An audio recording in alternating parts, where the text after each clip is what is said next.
Bonjour à tous, je m'appelle Valentin Maté et je suis le fondateur des éditions La Poule qui pond. Les éditions La Poule qui pond, c'est une petite maison d'édition indépendante basée à Clermont-Ferrand que j'ai créée il y a à peu près 10 ans. Aujourd'hui, c'est une vingtaine de livres par an. Alors qu'est-ce qu'on va trouver à La Poule qui pond? On va trouver la collection historique de la maison d'édition, qui est une collection du coup pour les enfants dyslexiques. On va de l'album vraiment pour la grande section maternelle, le CP, où on est plus sur l'apprentissage de la lecture, les premières difficultés. On va retrouver des premières lectures, des petits romans. On va avoir du roman pour la primaire jusqu'au collège.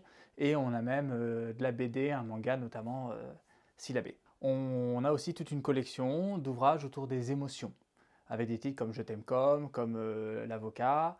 On est sur des albums aussi d'humour. On va avoir des livres qui sont plus orientés presque livres documentaires, sans être vraiment des documentaires. C'est des livres sur la découverte de l'extérieur. On a beaucoup d'albums sur la nature. Et on va avoir aussi des vrais documentaires, là pour le coup, qui sont du documentaire pour des 9-14 ans.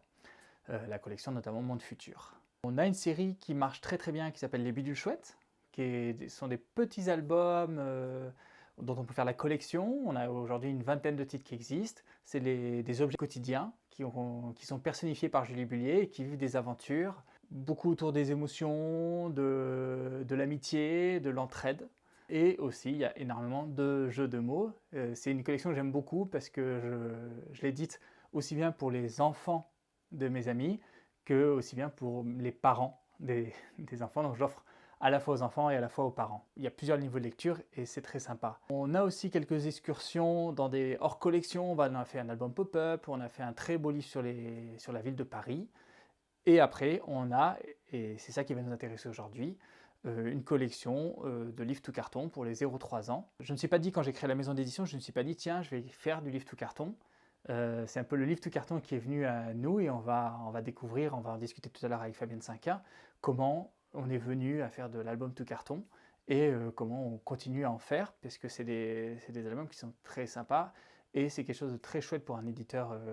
C'est un terrain de jeu génial.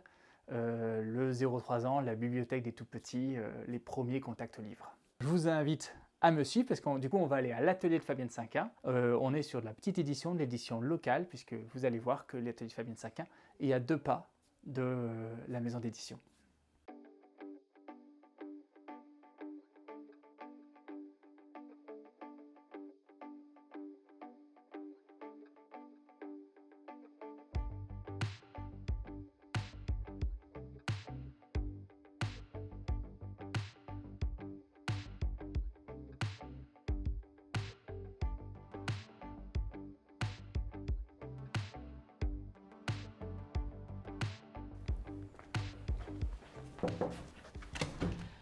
Coucou, Salut ça Valentin! va? Entrez, entrez.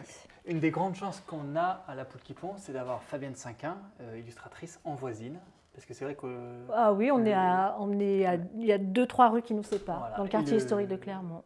le deuxième album de la maison d'édition a été illustré par Fabienne Cinquin. Elle nous a fait rencontrer du monde dans le milieu de l'édition. Et puis après, j'aime à croire qu'on a grandi ensemble. Ouais, vieilli pour ma part, mais Vieilli ensemble. grandi pour toi, En vieilli tout pour cas, moi. on est là chez toi, dans ton antre, ton atelier d'artiste. Ouais. Alors, comme j'ai vieilli, maintenant j'ai le luxe d'avoir 2 ateliers. Ici, c'est un atelier partagé avec un autre sérigraphe, Thierry Toth. Donc on se partage ce lieu. Et puis j'ai un autre lieu encore plus intime qui est au sein de la maison, Et donc, où je chez prépare. toi, c'est le. Alors mon c'est petit plus coin là. à moi, ma tanière, elle est là, ouais, ici. Ce lieu m'inspire pour des grands formats. Voilà, et puis la technique du pochoir qui peut être très envahissante. Donc voilà, ici je suis super bien. Puis c'est très motivant aussi et excitant de partager un atelier avec un autre technicien de l'image, quelqu'un féru d'estampes. Donc voilà, c'est très agréable. Mais on ne va pas parler d'estampes, je crois. On va parler album, Non. de nos collaborations. On est venu principalement parler de petits renards. Mhm. Et avant de parler de petits renards, il faut parler Et oui, de Mission Catiche. de Mission Catiche. Est-ce que tu te souviens de ce livre? Ah bah plutôt, ouais. Puis d'ailleurs, on m'en reparle beaucoup. Et comme je Ah vais ouais fréquemment faire des ateliers au sein des écoles, il y a beaucoup d'enfants avec cheveux sur la langue ou pas qui me parlent de Mission Catiche. Et ça me fait très plaisir. Donc, il faut expliquer que Mission Catiche, c'est un album qu'on a fait en partenariat avec la mairie de Clermont-Ferrand, avec le Muséum d'histoire naturelle. Ouais. et où l'histoire, les textes ont été écrits avec le Muséum d'histoire naturelle et le livre a été donné à pas mal d'écoles, a servi. Le catalogue d'exposition, c'est une super idée pour un musée de ne pas faire un catalogue classique, mais de faire un album jeunesse qui tient lieu de catalogue d'expo. Donc c'était une expo sur les habitats de la forêt, donc c'est une balade en forêt que Fabienne a illustrée, joliment illustrée, qui parle de tous les différents types d'habitats dans la forêt. Bon, je vous ai très bien vendu le livre, mais il est épuisé.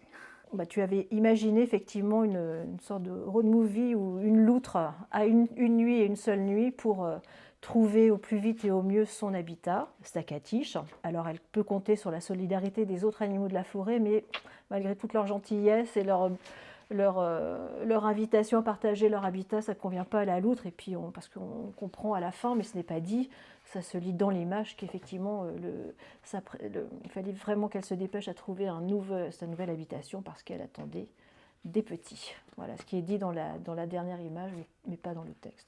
Et donc, pour en revenir enfin à comment on a basculé à Petit Renard, c'est qu'il y avait cette image-là. Oui, ça m'a beaucoup plu. Voilà, le terrier du renard avec ses petits renardeaux. Effectivement, une illustration qui était très, très chaude, très lumineuse, qui, toi, t'a donné envie de poursuivre. On s'est dit, on allait faire un peu comme les Marvel, où il y a tout un univers et on prend Ouais. un personnage, donc on a pris ce petit renard. Ouais. Et on s'est dit, bah tiens, ce petit renard, si on l'intégrait dans Exactement. un album. Et c'est une période où, au niveau de la Poule qui pond, j'avais envie d'explorer le 0-3 ans, donc l'album d'éveil. Mhm. Et cet album-là en tout carton, avec l'idée derrière que c'est des albums objets. Tous les livres sont des objets. Mais encore plus, je trouve, l'album tout carton, puisqu'on vient le mordre, on vient le manipuler. Mhm. En devenant éditeur, j'avais envie d'aller dans le plus concret. Et qu'est-ce qu'il y a de plus concret qu'un livre qu'on va mordre? Oui, puis on sait qu'on dévore les bouquins aussi, on les dévore. Moi, là, j'ai suivi, puis j'étais un petit peu excitée, moi, pour l'aventure, parce que je n'avais pas fait auparavant de livres pour les tout petits. Ouais. Alors même si je me défends de faire les livres pour les 0,3 ans, les 0,6 ans, ça m'horripe. Enfin, j'aime pas du tout ces catégories. Mais bon, là, effectivement, ça s'adresse à des tout petits. Le texte est très simple et dans le rapport texte-image, il faut quand même qu'il n'y ait pas trop de... Il faut que ça colle. Voilà, il ne faut pas perdre les enfants qui sont obligatoirement accompagnés par un parent, bref, un adulte qui lit.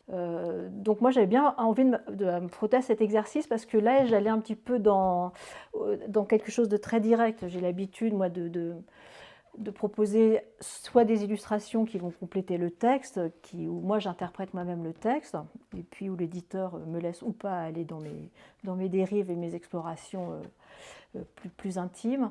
Voilà, là il fallait quelque chose de très direct, et alors pour ne pas m'ennuyer, il fallait que je trouve une technique qui me plaise. Voilà. Et c'est là où j'ai commencé à mêler le travail à l'encre que j'avais entrepris ici. Alors quand je dis le travail à l'encre, c'est que cet album-là, il y a vraiment cette technique qui est mise en avant, l'encre colorée et l'encre de Chine. J'ai rajouté pour cette collection-là le travail au crayon de couleur. C'est toute une technique. Alors déjà, le papier, très important. Le papier que j'utilise, c'est du velin d'Arche, le papier du BFK, qui n'est pas du tout un papier pour l'aquarelle, qui est un papier pour la gravure, justement, mais qui a la particularité d'être très, très, très doux. Il est très doux. Il est très très doux. Il est très texturé, on dirait presque du papier torchon, quoi. Mais bon, donc il est très doux. Il a du grain, donc ça me permet de jouer avec le grain du crayon de couleur. Et puis surtout, pour moi qui suis une grande laborieuse, je peux même des fois gommer, gratter. Alors on sait qu'il faut, quand un dessin à l'aquarelle est foutu, il est foutu. On déchire le papier, on recommence. Là, je peux avec le cutter, gratter un petit peu le papier et retrouver du blanc, et tout en grattant, et ça convient à nos animaux, on joue avec le papier qui ramène encore plus de quelque chose, une matière qui va avec qui correspond un petit peu à la douceur des animaux. On va le retrouver, ce côté où tu as travaillé Ouais, le papier, ouais. Tellement qu'on va retrouver aussi des morceaux de papier, des morceaux de Exactement. gomme un peu partout sur l'illustration. Il y a un petit travail de nettoyage. C'est souvent chez Cochon, mes originaux. Il y a un petit travail de nettoyage où on peut savoir quelle est la couleur de ton pull. Voilà. Donc en fait, la technique, il y a un première approche à l'aquarelle, très très douce. Je commence à monter mes tons à l'aquarelle et en même temps, il y a le dessin au crayon de couleur. Donc il y a un travail au crayon de couleur, des crayons de couleur aquarellables, hein, c'est ceux-là. Donc soit je joue avec un petit peu d'eau, mais avec très très sec, avec laquelle j'utilise cette brosse là pour avoir les effets de petits poils. En fait, c'est ce jeu-là avec le pinceau sur le crayon de couleur et le mélange crayon de couleur et aquarelle. Et ça se fait comme, alors je ne fais pas la cuisine, je fais la métaphore, mais comme on fait monter une sauce, quoi. Le danger, c'est, des fois, on ne sait pas s'arrêter à temps, et on en fait trop. Alors, D'ailleurs, on en fait trop. Il y a une vraie différence entre Mission Catiche, là où on est sur du pleine page, il n'y a pas de blanc. Ouais. Il n'y a pas de blanc et tu remplis, hein, tu aimes bien remplir. Ah oui, oui, oui, oui. Et oui, nous, c'est vrai qu'on t'a un peu embêté et on t'a demandé du vide. On aime bien les couvertures blanches, on aime bien le blanc comme couleur de remplissage. Comment tu l'as vécu? C'est ce que je te disais, moi j'adore. Non, bah non, sinon j'aurais dit non. Pour moi, chaque album, ça doit être une aventure un peu nouvelle, soit pour renouveler les techniques. Et l'intérêt de cet atelier-là, c'est ce temps hors commande éditoriale qui me permet d'expérimenter différentes techniques.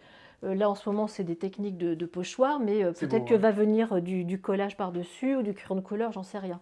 Donc, ce temps chéri et puis indispensable pour justement se renouveler sans cesse. Ici, j'ai pu l'expérimenter parce qu'effectivement, certainement par facilité, on remplit la page et puis ça peut permettre de peut-être faire diversion sur des défauts de dessin, etc. C'est pour ça que je te disais tout à l'heure, là, il y avait quelque chose de plus direct. Il faut que l'image, elle s'impose, elle est compréhensible pour l'enfant. J'espère elle est jolie, elle est agréable. On est avec le renard, sa douceur, etc. Là, par contre, je dois citer une référence qui est très très forte pour moi, c'est celle de Rojan, le grand illustrateur du Père Castor, qui a été présent, mais alors depuis le début. Et à chaque nouvelle commande, je vais regarder Rojankowski, parce que lui aussi, il utilise le blanc. Et puis Catherine Fournet, qui a écrit sur Rojan, et elle a intitulé son livre « La poésie du réel ». Donc moi, j'aimais beaucoup m'inscrire dans ce sillon, c'est-à-dire que les animaux ne sont pas personnifiés. J'avais fait d'autres albums auparavant, où les chats portent des culottes, des chaussettes, des chaussures, des chapeaux, etc., où là, je mets plein de détails. Là, il est hors de question de faire ça. Ce sont des animaux réels. Alors, il y a bien des petites expressions, des petits sourires, des petites expressions dans les yeux qui nous font percevoir quand ils sont au calme, quand ils ont peur. L'analyse, l'observation de Rojan, c'était pour moi la référence très très forte pour essayer de m'approcher au mieux du génie de cet illustrateur, quoi. C'est que là, du coup, Mission Catiche album avec un muséum d'histoire naturelle, tu as continué à être très réaliste. Ouais, effectivement. Là, il y avait, j'avais pas peur d'avoir des effets de stylisation, etc. Même si je me suis beaucoup documentée et regardé beaucoup aussi les dioramas du musée, à faire des croquis, etc. Par contre, là, oui, beaucoup. Et par contre, on va retrouver un style Fabienne Cinquin dans le décor. Ça, c'est pas des plantes de la forêt. Non. Et on va retrouver ce mélange, c'est un truc qui m'a beaucoup plu quand tu nous as montré les planches, ce mélange entre l'animal qui est très naturaliste, qui est l'animal. Il est placé dans une forêt avec ce bleu qui est magnifique, qui marche très très bien avec l'orange. Et c'est une formule qui pour moi, après oui, parce qu'il y a un effet de contraste qui met aussi ces deux techniques en tension qui effectivement me plaît beaucoup. Oui. Et quand tu as commencé à travailler sur cet album, comment, puisque c'est quand même, déjà Mission Catiche c'était différent de ce que tu faisais, ça c'est différent encore plus maintenant, c'est ce que tu fais avec nous. Comment l'ont ressenti tes proches? Est-ce que d'ailleurs tu montres ton travail à tes proches ou est-ce que tu es plutôt un illustrateur caché, tu leur caches jusqu'à ce que le livre sorte? Non, c'est mon compagnon qui fait l'épreuve de tout ça. Effectivement, je montre, alors pas au début, pas tout ce qui est les croquis, le chemin de fer, j'amène vraiment l'image finale. Et qu'est-ce que tu en penses? Alors si c'est pour un visuel d'affiche, etc., qu'est-ce que tu comprends? Et le miroir aussi. Si tout en filmant, vous voyez qu'il y a des miroirs sur les tables, alors je dois être un peu narcissique aussi, mais c'est surtout le miroir qui révèle si l'image fonctionne ou pas. Cette espèce de dédoublement, le miroir est un sacré révélateur. Là, parce qu'on peut passer des heures sur le dessin, Et puis on passe au miroir, on se dit, au fait, il lui manque la moitié de la gueule, ou l'oreille, il y a un truc qui ne va pas. Si, Thierry, mon coloc d'atelier, si. Quand il me voit souffler, il me dit, qu'est-ce qui se passe? Je lui dis, viens voir. Et puis il peut me dire tout de suite, oui, il manque une épaule à ton personnage. Ouais, je peux te le dire maintenant, mais il y a aussi pas mal de dessins qui, avant de passer à la poubelle, puisque je remplis énormément de poubelles. Il faudra que je regarde ta poubelle un jour, parce que je suis sûre qu'il y a des trucs. Il y a un dernier truc où je me dis, bon allez hop, quitte à ce que ça soit foutu, on y va. Et là, c'est là que ça marche. Je pense que celle-ci, elle a dû avoir chaud aux oreilles. Elle partait à la poubelle? Ouais. Et par exemple, ici, là, ça c'est pareil, alors pas systématiquement, mais par exemple ici, les coups de gomme, c'est pas des effets d'ordinateur, etc. J'avais certainement trop chargé ici. Mais voilà, des coups de gomme, des coups de cutter, des fois se révèlent formidables. Donc après, je me vante d'aimer les accidents. Oui, je t'ai déjà entendu dire que l'accident avait son intérêt. Ouais. Donc même si il y a beaucoup d'observations, d'études documentaires, il faut qu'il y ait dans le dessin cette partie à l'aventure, où est-ce que je vais, quoi. Même si j'ai mon étude documentaire, une photo de référence à partir de laquelle je vais faire mon illustration, il y a quand même moi je travaille un travail artisanal à la main, il y a toute une partie aventureuse. Je ne suis jamais sûre de mon coup. Est-ce que je ne vais pas mettre le fameux coup de pinceau de trop, une couche de crayon de couleur qui va boucher mon dessin, ou tellement gratter mon papier que là, il y a un trou et il faut le mettre à la poubelle, quoi. Vous savez que nous, à Poul qui Pond, on travaille avec des illustrateurs et illustratrices comme toi qui travaillent sur le papier, que j'aime beaucoup parce qu'il y a une relation au toucher, il y a une relation même à l'odeur de l'encre, l'odeur de la peinture. Bien sûr, l'odeur, on ne la retrouve plus après, mais les livres, on ne peut pas les tout carton. Et on a aussi des illustrateurs qui travaillent à l'ordinateur. Ouais. Toi, tu ne travailles pas du tout avec Et non, et moi, il faut que ça tâche. Il faut que ça tâche les doigts. T'en mets partout. Non, mais après, je ne suis pas du tout, même si on l'a dit au début de notre rencontre, que je suis une vieille dame maintenant, je ne renie pas du tout le talent d'illustrateur, d'illustratrice avec l'outil informatique. Quand même du travail numérique sur ces albums, parce qu'il y a un travail d'éditeur. Ça, c'est votre partie après. Nous, on récupère les planches, on les scanne, il y a un travail de nettoyage. On va peut-être travailler quelques couleurs avec toi. On se dit, tiens, on pourrait renforcer un peu ce bleu.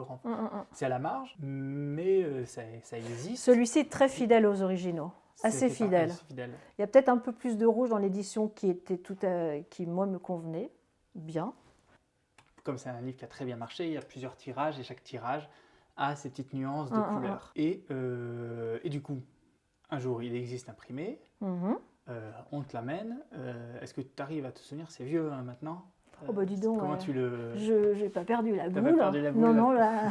j'étais très contente. Ouais. Et de la série, c'est le chéri, lui. C'est le chéri de la série. C'est le chéri parce que c'est le premier ou c'est le chéri parce que non, c'est parce dans que les autres, c'est le Graal à chaque fois. Et tu vois, là, la préparation du petit panda, j'ai cherché le petit panda qui regarderait aussi le titre comme ça avec un œil. J'ai envie de retrouver ça, quoi. Mais bon, on sait bien. Ton éditeur aussi, il a envie que tu réussisses sa couverture. C'est vrai qu'il a beaucoup plu aux libraires. Un album qui plaît aux libraires, c'est un album qui se vend aussi plus facilement. Il s'est vendu beaucoup, on doit être au moins plus de 7000 exemplaires vendus, ce qui est quand même assez conséquent, un cas très conséquent pour une maison d'édition comme nous. Ça nous a poussé, nous, à continuer les tout cartons. Ça nous a poussé à faire une collection avec toi. Donc, il y a Petit Renard. À la suite, si je me souviens bien, c'est Petit Chat. A suivi Petit Écureuil. Et Récemment, Petit Hérisson. Et va suivre Petit Panda. Est-ce que à chaque fois qu'on te propose un nouveau projet, t'as pas peur de faire le même album? Ça se passe comment? On sait que l'histoire, elle a toujours le même schéma. Un petit animal qui est accompagné d'un de ses parents. Il doit aller se coucher, il doit rentrer, il doit écouter les recommandations de ses parents. Il ne les suit pas, il lui arrive une aventure qui le met soit en danger, ou c'est périlleux, ou il va avoir mal, ou il va avoir peur. Il va vite appeler ses parents et ses parents sont là pour le réconforter et surtout lui faire un câlin. Donc on sait que toutes les histoires sont sur ce schéma-là. Là, ce qui est rigolo, c'est à chaque fois des portraits d'animaux différents. Effectivement, tu as raison, il y a cette crainte, il ne faut pas que le lecteur se lasse, il ne faut pas que moi je me lasse. Là, le panda, c'est encore un autre animal. Et en fait, pour moi, puisqu'il faut toujours qu'il y ait une sorte de défi ou d'amusement ou d'excitation, tout simplement pour y aller, s'il n'y a pas d'excitation dans n'importe quel projet, il faut pas y aller, quoi. Mais là, c'est que le panda, c'est très difficile à dessiner. Parce qu'on peut... Mais là, je ne fais que des sorties de route, c'est violent. On a parlé du blanc. On Ouais. t'a quand même proposé de faire un animal blanc Ouais. sur fond blanc. Donc c'est ça qui me plaît, en fait, c'est comment je vais me débrouiller avec ce cahier des charges qui est vraiment difficile. Et encore une fois, on sait tous que le panda, il a un succès fou auprès du grand public. En plus, c'est l'emblème d'animaux en voie de disparition qu'il faut défendre, etc. Donc j'ai regardé beaucoup le panda à travers l'art chinois, l'art japonais. Là, j'ai cité Rojan, mais bon, maintenant il va falloir que je fasse avec. Il y en a des très beaux, des pandas. Il y en a des très très beaux. Donc moi j'ai envie de me frotter à ça, quitte à m'arracher les cheveux, il ne me reste plus beaucoup, là, tu as remarqué. Bref, mais j'ai envie d'y aller, voilà, c'est l'excitation. Il y a cette sorte de défi technique, défi. Et tu regardes un peu sur les réseaux sociaux, sur Internet, les retours des libraires sur ces albums? Pas trop, non. Parce que pour le coup, c'est des petits livres qui sont, on va dire, très Instagrammables. Et on va retrouver beaucoup de posts sur Instagram où les gens font des mises en scène avec ce livre-là. Ah ouais, je regarderai. Des feuilles. Enfin, c'est chouette. Ils soulignent la beauté des illustrations, la douceur des illustrations. Il souligne aussi la qualité du texte, parce qu'on n'en a pas parlé. Donc, les textes sont faits par Julie Lardon, ouais. qui est aussi une autrice locale de Clermont-Ferrand, et qui travaille ses textes. Et ça aussi, le texte sur un album en tout carton pour les 0-3 ans, c'est un exercice qui est difficile. C'est que c'est des textes qui sont assez courts, assez dans l'oralité, heureusement, hein, pour des albums pour les tout petits, et avec un jeu sur les sons, et en même temps il y a une petite histoire, et l'enfant peut se raccrocher à cette petite histoire parce qu'il vit en fait ces petites découvertes initiatiques que peuvent vivre ces animaux. C'est quelque chose que peut vivre l'enfant de 0-3 ans. Au niveau du texte, est-ce que tu t'appuies vraiment sur le texte? Comment tu travailles? Tu as juste la trame? Il y a le texte, il y a le chemin de fer, enfin c'est le travail notre quotidien d'illustrateur, quoi. Lire le texte, relire le texte, faire le découpage, où se place le texte, où se place l'image, essayer de rythmer au mieux le livre, qu'on n'ait pas toujours le même schéma. Moi de mon côté, et puis après avec l'équipe chez toi de graphistes pour tout ce qui est mise en page, quoi. Et tu t'attendais à un succès comme ça sur Petit Renard? C'est vrai que les retours, c'est très tendre, parce que ce sont des livres un petit peu, les lecteurs me parlent de livres doudou, quoi. C'est le livre du câlin, c'est le livre du bisou avant d'aller se coucher. Donc effectivement, ouais, c'est des retours qui sont très, très plaisants, quoi. Avec encore une fois un domaine que j'imaginais faire dans le domaine de l'illustration jeunesse, quoi, les tout petits. Oui, parce que tu fais aussi l'illustration à destination plutôt des vieillesse. L'illustration, voilà, vieillesse. Névrose, hein, ouais. Tu vas de la naissance à la vieillesse.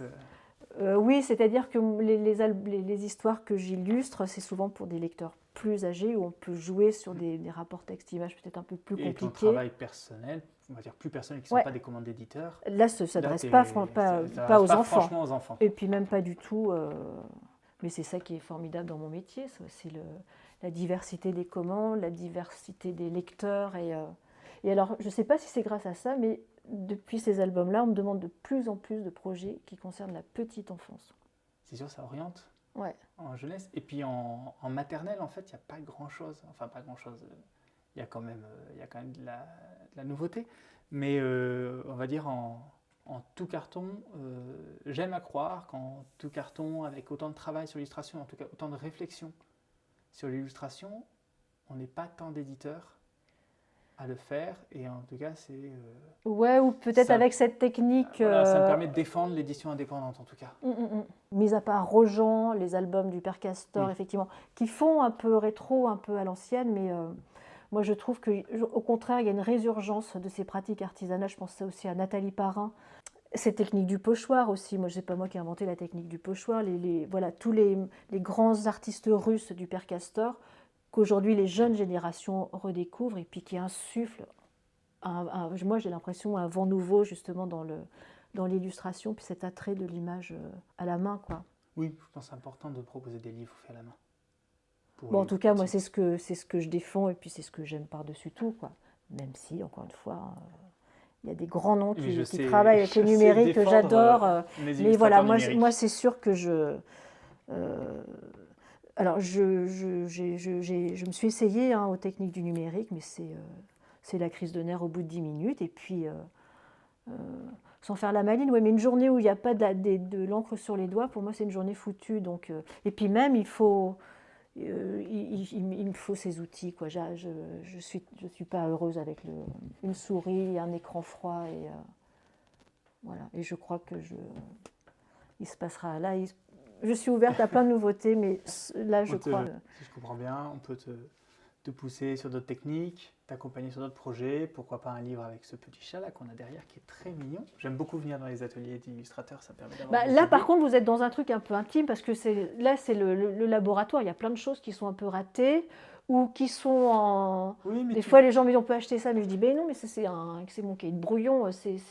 Mais bon, j'ai besoin de voir quand l'image est trop bouchée, etc. Tu disais l'accident est important. Et ouais. J'ai beaucoup de projets La Poule qui pond où, tu vois, on va voir un illustrateur, il va m'emmener son book et il me parcourt. Et en fait, je vais dire, il montre ce qu'il voulait me montrer. Je dis, mais moi, c'est pas ça qui m'intéresse. C'est ce petit truc fait sur un pochoir ou sur un petit bout de papier qui est au début de son book, il a glissé comme ça, qui est pas du tout, qui voulait pas me montrer. Et c'est ça qui m'intéresse. J'ai fait un album à partir de la signature d'un mail. La personne m'a envoyé un book. Je lui ai dit, ben non, le projet me plaît pas, que vous m'envoyez. Par contre, votre signature de mail me plaît beaucoup. Et si vous arrivez à proposer un projet autour de ça, on y va. Et en fait, j'ai plein de projets. Et toi, on a fait des projets. On te dit, ah ben non, mais c'est ce que tu mets à la poubelle, en fait, ça peut être intéressant. Et quand j'arrive à faire ça, c'est là que je me sens éditeur. Puisque j'ai peut-être beaucoup d'éditeurs. J'aime à croire que j'ai fait de l'édition créative, que je suis aussi un créateur, un accompagnateur en tout cas. Et j'aimerais savoir faire ça. Voilà, la vie m'a pas emmené vers ça.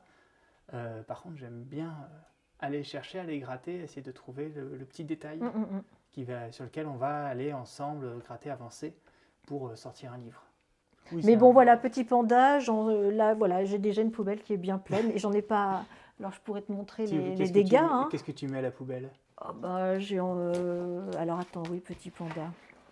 Je t'ai amené, petit panda, les essais. Alors, là, je te montre ce qu'on ne montre pas, en fait. Ça, c'est nos outils c'est nos outils de recherche pour nous. C'est vraiment les premiers jets. Donc, ici, c'est un premier chemin de fer. C'est le premier, donc il y en aura d'autres. Donc, toujours au format du livre. La couverture. Donc, tu vois là le titre. Je suis revenue sur celui du petit renard, parce qu'on a 2 exemples avec le titre en haut et ici. Et moi, j'aimais beaucoup le petit animal qui regarde le titre. Bon, bref. Page de titre qui est très importante parce qu'elle va poser l'ambiance de toute l'histoire. Elle va donner les couleurs. Petit renard, il est bleu. Petit écureuil, c'est plutôt ce vert ici. Ici, ce vert un peu plus froid. Donc, la page de garde, elle donne l'ambiance colorée. Et puis aussi le paysage. Pour Petit Panda, et ben là, on va partir d'Auvergne, on part loin, en Chine. Donc c'est évidemment un panda comme les autres pandas dans son milieu naturel. C'est pas celui du zoo, surtout pas. Donc on est en Chine. Donc tu vois, je pensais faire une chaîne, alors toujours pareil, de manière très douce. Donc là, c'est les essais justement, ce que je te disais tout à l'heure, le rythme. Donc sur cette double page, il y aurait la mère et le panda. Donc le texte n'est pas définitif, mais on s'est donné une trame sur l'image contredite par le texte, ou le texte qui est contredit par l'image, puisque la recommandation là, on sent que c'est un panda un peu intrépide qui n'obéit pas à sa maman. Donc quand elle lui dit ne va pas trop loin, sur l'image on voit déjà que Petit Panda s'est éloigné dans le paysage. Donc premier essai, à partir de documents photos glanés sur internet. Donc autant Rojan, que je vais encore citer, Rojan avait des vrais animaux chez lui, et là je ne peux pas faire venir un panda à la maison pour le dessiner. Petit panda. Non, mais c'est génial, Rojan, il avait des hérissons chez lui, il avait toute une ménagerie, il dessinait vraiment les animaux, donc moi je peux faire ça avec mon chat, mais voilà, amène-moi un panda. Si tu veux me chercher un panda, la location c'est super cher. Donc ne va pas trop vite, il va déjà trop vite, ne va pas te faire mal, il est déjà dans un arbre, ne monte pas trop haut, il est déjà au sommet de l'arbre. Suite du chemin de fer, tu vas tomber, il tombe, le badaboum et le câlin. Voilà, donc là, sur le chemin de fer, je peux voir à chaque fois où est le texte, où est l'image. Là, par exemple, trop dans la redite. Il va falloir trouver autre chose. Il ne faut pas que le texte soit toujours au même endroit. Tu vois, il monte et il descend. Bon, bah là, en te montrant le cahier des charges que j'ai ressorti un petit peu de mon tiroir tout à l'heure, là, il va falloir retravailler. Ça, c'est un premier essai de la page de titre. Celle où je te disais tout à l'heure, c'est ce qui va planter un petit peu l'ambiance.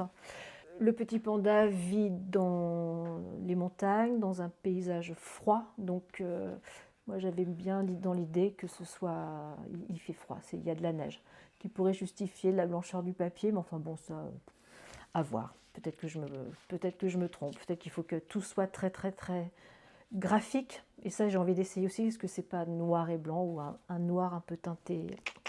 À voir, je ne sais pas. Ce n'est que le début. Donc voilà, ça. Mais moi, c'est ce qui m'excite le plus, en fait, dans le travail. C'est ce qui me plaît le plus. Toutes ces recherches.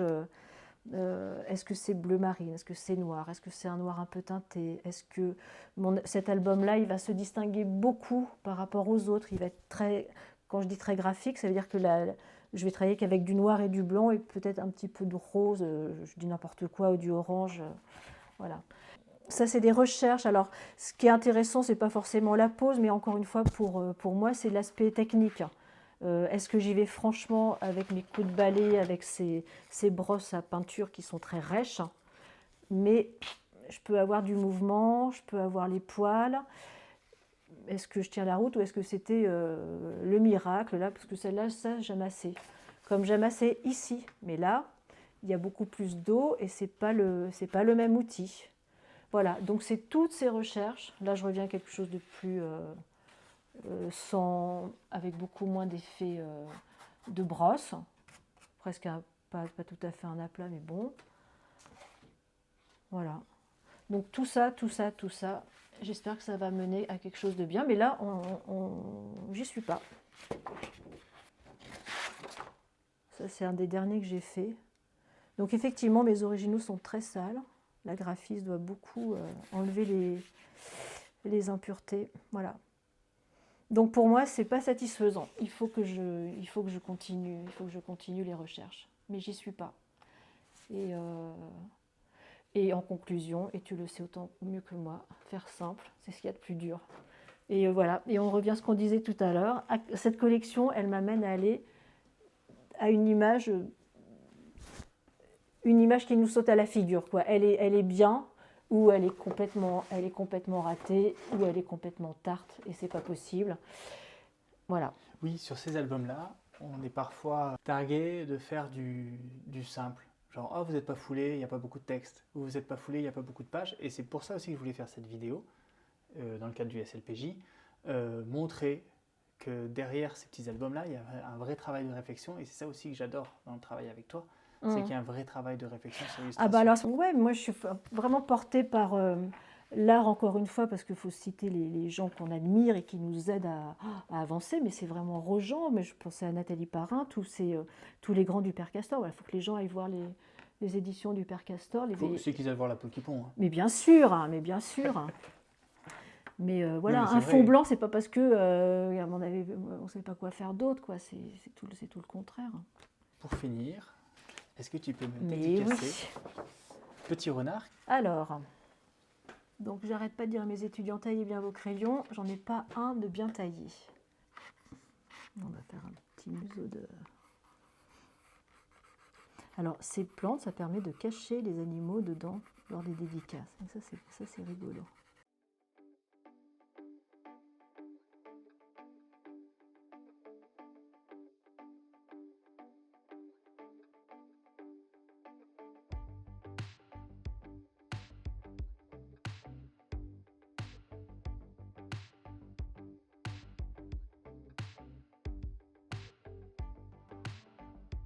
Rendez-vous milieu 2024 pour le petit bisou avec Panda.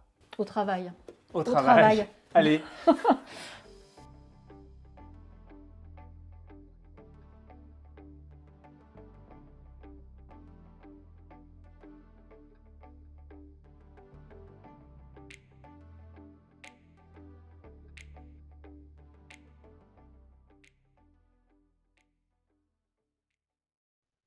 pourrez retrouver la poule qui pond au Salon du Livre de la Presse Jeunesse de Montreuil la semaine prochaine. Nous vous rappelons que le replay de ce webinaire sera accessible pendant 4 semaines à partir de début décembre sur la plateforme Marcom. Nous vous remercions et nous vous souhaitons une bonne journée.